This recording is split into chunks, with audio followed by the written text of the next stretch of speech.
Добрий день, я вітаю всіх, хто приєднався до нас. Мене звуть Ольга Атаманова, я рада вітати вас у медіа-центрі України сьогодні.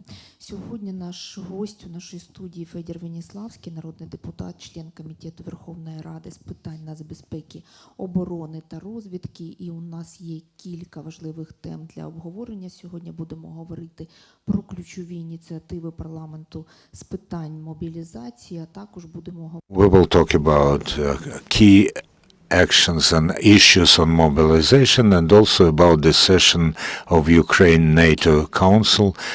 Good morning, Mr. Venislavskyi, MP. So let's start with the last decisions on mobilizations. What are they? We know that as of the 1st of December, there will be some important changes. How do we work after the 1st of December? The Parliament of Ukraine in the issues of mobilizations has not adopted any radical changes as far as mobilization is concerned. We have adopted them last spring, and it included what we heard from the military command and from political leadership. It did provide positive effect. The mobilization started to fulfill the tasks that were set. As far as of today, we cannot talk about any novels. However, we have made more precise some of the aspects of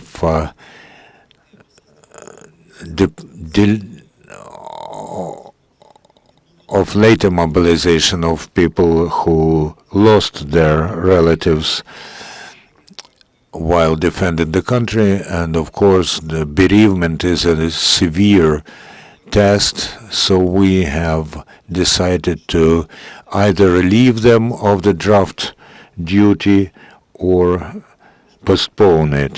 We also adopted the law on the fact that until the 1st of January, those who deserted their military units, if they come back to their units, irrespectively of whether criminal proceedings were launched against them, their commander can restore them in their service and also give them a back pay, or not the back pay, but to restore their payments. We talked extensively about this. We talked to our defense and intelligence bodies. We have heard them, but you have to understand that this is a one-off step which is aimed at providing Ukrainian citizens with an opportunity to come back to their service, even if they left the service without any legal grounds. However, this does not exclude the possibility for them to be brought to criminal responsibility. You have also to pay attention to the work of our Committee on Defense and Intelligence. We have adopted a very important, although a bit belated, law on the deprivation of the state awards of those traitors who either justify Russian aggression and who have either openly or ideologically sided with the enemy. So we have introduced some legal grounds according to which we can deprive them of their honorary titles and their awards, because there was a paradoxical situation when citizens of Ukraine, some citizens of Ukraine, had the right to privileges, at the same time being on the side of our enemy. So we included this, taking into account the sanctions law, and quite a number of Ukrainian citizens who are now siding with the enemy were already deprived of their honorary titles and awards. This was voted in the parliament, and we have now it installed in the law. The revision of exemption from the military service, considered the list of categories of people who had the right for the postponement. And you know, there was a lot of corruption and quite a weighty corruption element in this, when the people who had not the right to get postponement from draft, they were artificially included in such lists. And after we have adopted these changes, we got the sharp rise in the numbers of Ukrainian citizens who were mobilized. However, I would warn against direct correlation of these figures, because I want to remind you that there's a philosophical aspect to this, and it is also the many people who had the right for postponement are still obliged to be registered for the military service. I want to remind you that, for instance, police officers and our rescue workers were included into the postponement lists, and of course there were some violations, and the Cabinet of Ministers of Ukraine is trying to remove some legal contradictions. And there were some manipulations when some enterprises were included into the list of critically important enterprises, which of course provided them with the right to compose lists of those people who had postponement from being mobilized. There's now more order in this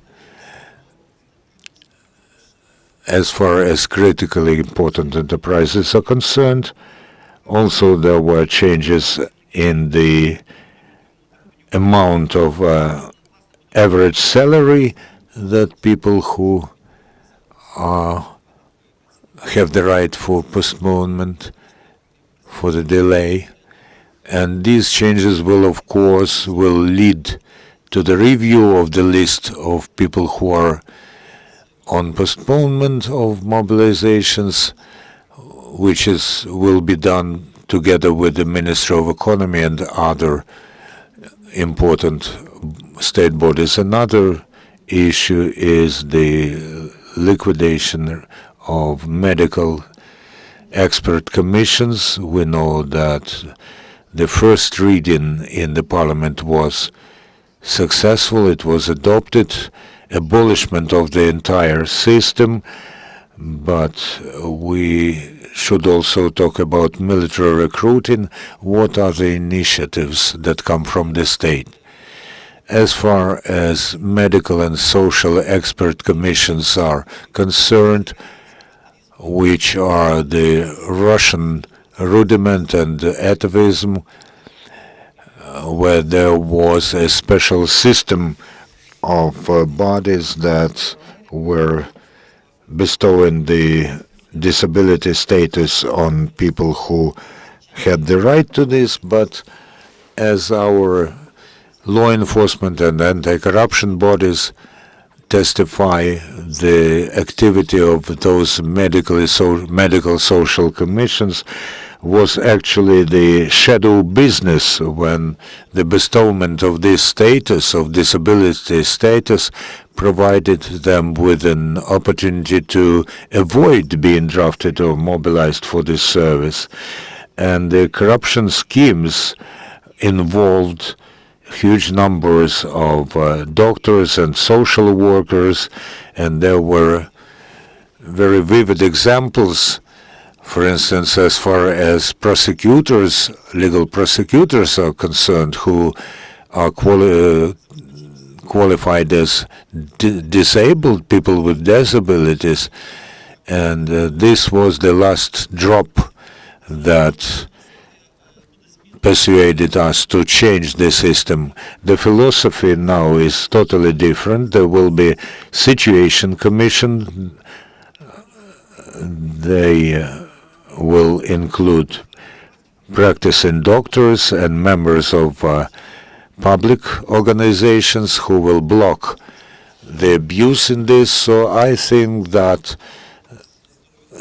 this draft law, which was tabled by the Health Committee, has a good chance of being adopted as a whole after the first reading, and we are switching to digitalization in order to minimize personal contacts of customers with those who bestow the status of a person with disability. This is a very necessary step to reform the outdated system, which was very much corrupt. The second issue is about military recruiting.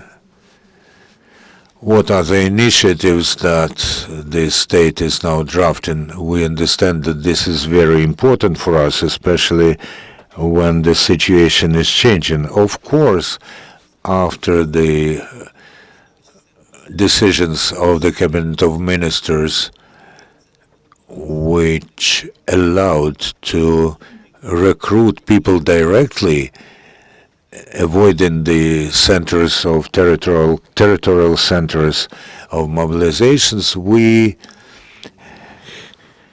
have introduced another system, but I would not overestimate the achievements of the recruiting centers, because these are rather pilot processes which have to involve Ukrainian citizens to fulfilling their constitutional duties, and the territorial completation centers, territorial mobilization centers will still be playing the key role, and I think that the abolishment of them altogether is not in the interest of the nation. However, there are special units that will engage in military recruiting, including popularization of these actions, and we will watch this closely. Thank you very much for this answer. Another important issue that we would like to talk to you about is the session of the Ukraine-NATO Council, which will happen tomorrow. We know that the aggressor and Putin personally have raised the bets, have raised the stakes, including the intercontinental ballistic missile use. So what are the decisions that we may expect, and what is Ukraine's stance? Really, the aggressor country is escalating the military conflict, despite the rhetorics that they allow themselves to use on different international conferences. But of course, the major culprit of the war that Russia is waging against Ukraine is Putin's regime. They use any method to intimidate Ukraine's citizens. They also want to impress and impact on our Western allies. And the use of the new intercontinental ballistic missile was another manifestation of the escalation of the armed conflict, and another message to our partners. Ukraine has initiated the session of the Ukraine-NATO Council in order to demonstrate, and I would quote Mr. Stefanchuk, who is the head of our parliament, who in Canada at the Security Forum said that the special cynicism of the use of the intercontinental ballistic missile is that it was done on the eve of the anniversary of a Budapest Memorandum, where Ukraine was given security guarantees, including by Russia.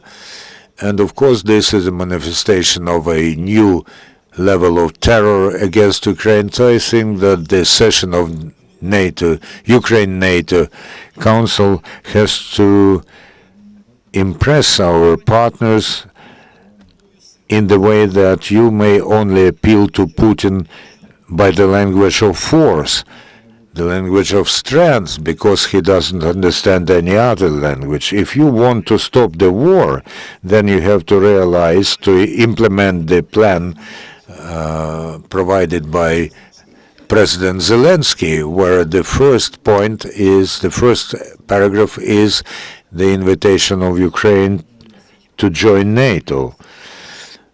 Judging from my communication with our partners, I think that they still are in the informational bulb where they think that the invitation to NATO would be another escalation of the conflict. But I would say we try to tell them that this is a purely political and symbolic step, because it does not mean the practical membership in the NATO.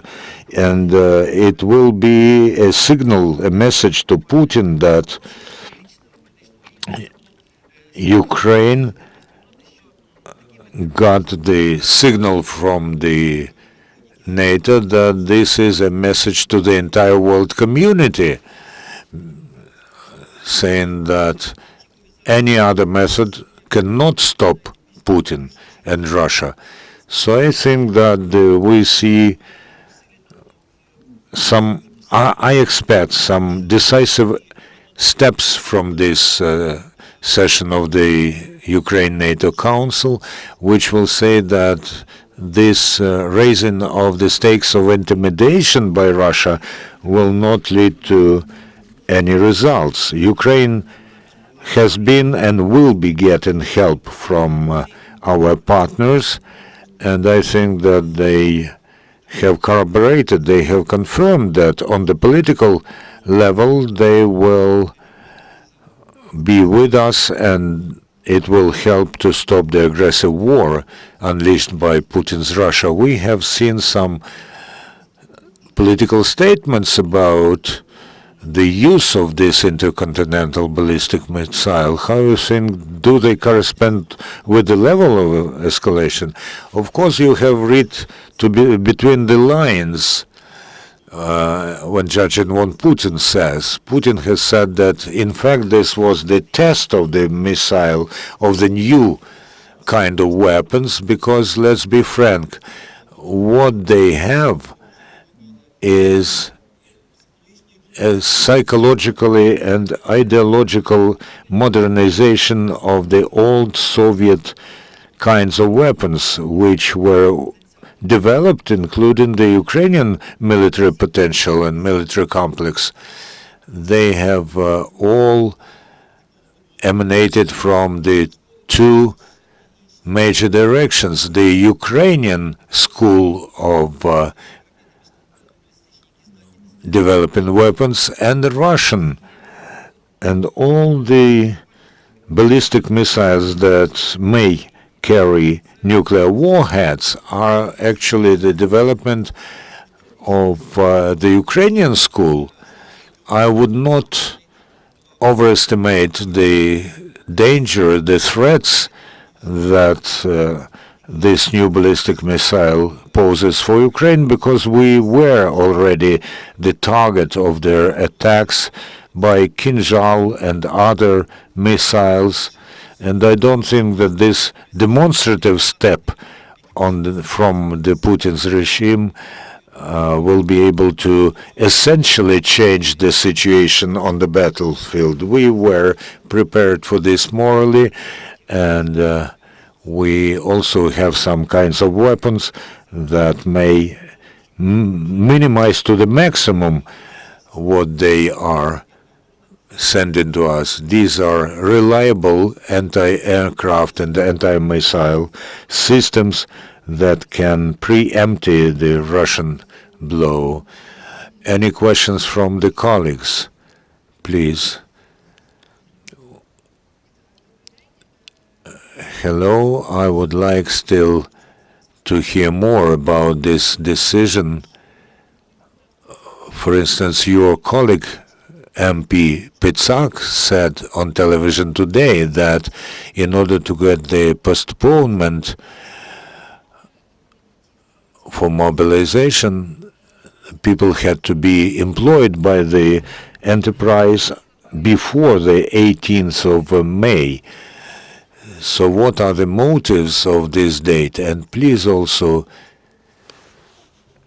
any forecasts about this decision, will it lead to any significant decrease in the number of people who have been delayed from mobilization? Well, first of all, I would like to come back to the laws adopted by the Parliament about the improvement and straightlining of mobilizations. At the moment, we have a much more objective picture about who can be potentially drafted or mobilized, and those who have the right to delay. As a result of these actions and as a result of this opportunity, we have got the situation when some enterprises, I cannot say that all of them, but some of them started to abuse the system, and they started to again form the shadow business where they employed people after the 18th of May, after the enactment of this law. They started to employ people who started to get this right without any right to this, either as far as the importance of this enterprise is concerned, or the number of people working there. But as a result of the review of this system and checks, I think that the enterprise will have to confirm that they are critically important, and also the salary that people get, the number of people who have received the privileged status after the enactment of the law without any legal grounds. They will be deprived of this status, and potentially this will be the number of people who can be mobilized. I cannot quote any specific figures. You first have to understand how many legitimate postponements there are before you start to compare with the number of those people who got the postponement because they without any legal grounds. And I would readdress your question to the Cabinet of Ministers, the Ministry of Defense, the Ministry of Economy and Strategic Industry. I cannot remember if what Mr. Pitsak is saying was in the decision. I think that after the law came into force, the number of people who, it's about the number of people who were employed after the 18th of May by the enterprises who later got the postponement from mobilization. And I think that they will lose their status. As far as the figures are concerned, the logic, the date is rather simple. If those people were there on the 18th of May and they then prolonged their right to postponement, that's one thing. And then there are doubts about those who joined these enterprises after the 18th of May.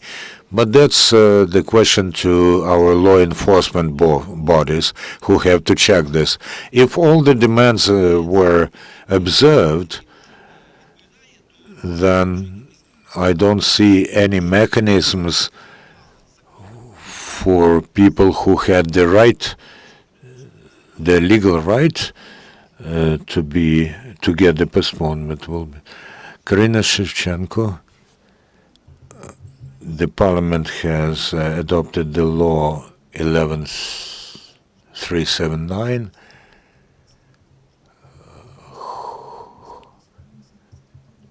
which relieves people from 18 to 25, but it's from mobilization. However, it has not been signed by the President, who are conditionally prepared.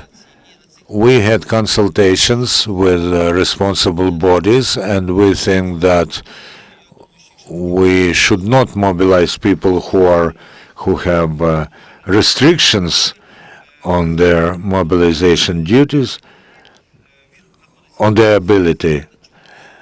Why the President is not signing this, you should ask the President's office about this. I cannot answer this question. Thank you. Any other questions? From the Italian daily Corriere della Sera. Yeah, it's working. Yeah, like it. Yeah, can you hear me? It's okay. Is it working? Yeah, yeah. Yeah, sorry. So my name is Lorenzo Cremonesi for the Italian press from Corriere della Sera from Milano. Sir, you're touching very important subject. You know, when we go to the front line, when we speak with officers, we understand that sometimes the major problem is not even ammunition or arms, but it is soldiers, the number of soldiers. So I have a first question. When you mentioned the possibility of a deserter to go back to the unit, I understand that for you it's a main problem. You have many people who desert, who leave the positions. That's a common problem on the front line. I was told that at one point, it was even reported by the local media, 80,000 soldiers somehow in different fashion left the army. Is that a number which makes sense to you? 80,000 in different, I mean, from the people who are living in the trenches to the people who are not going back to the front line from leave for holiday or for healthy reason. This is the first question. And the second question, sir, is concerning NATO and your committee that you are going to discuss tomorrow.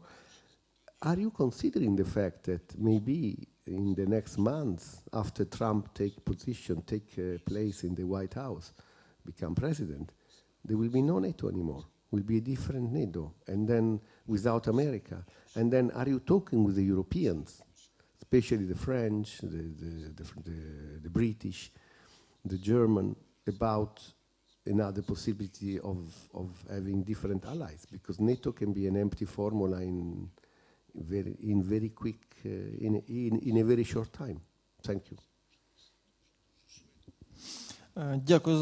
Thank you very much for your questions. As far as the number of deserters, I would not quote specific figures because on the one hand, this is not real, and I cannot quote you, give you real figures because it is restricted access, and of course this is not 80,000.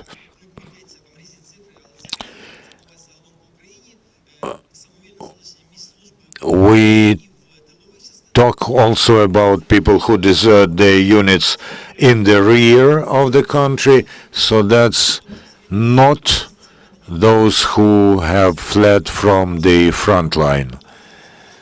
But of course this problem is there, and as the chief of the headquarters general staff has said, General Bargilevich, this is the issue of ideological and psychological work with our military about their rights and about reacting to their complaints.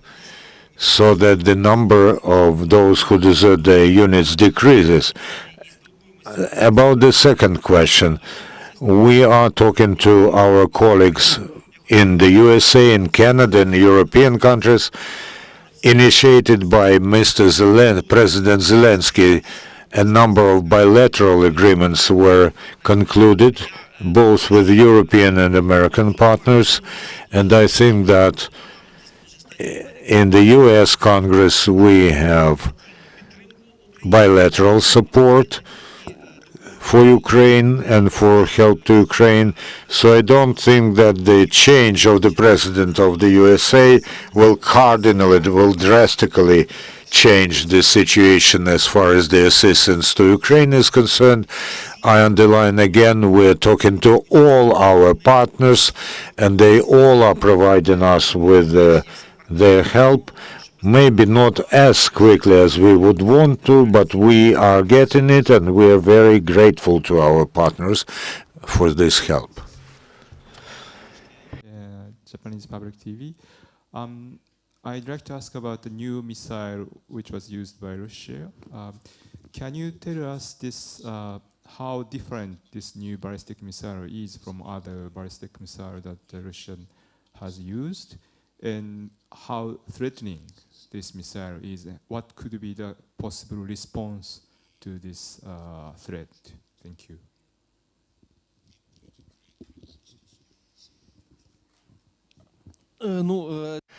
Well, look, if we talk about the combat characteristics, even the name intercontinental ballistic missile of medium range, which can hit targets up to 6,000 kilometers away, tells you that it is different from other kinds of weapons.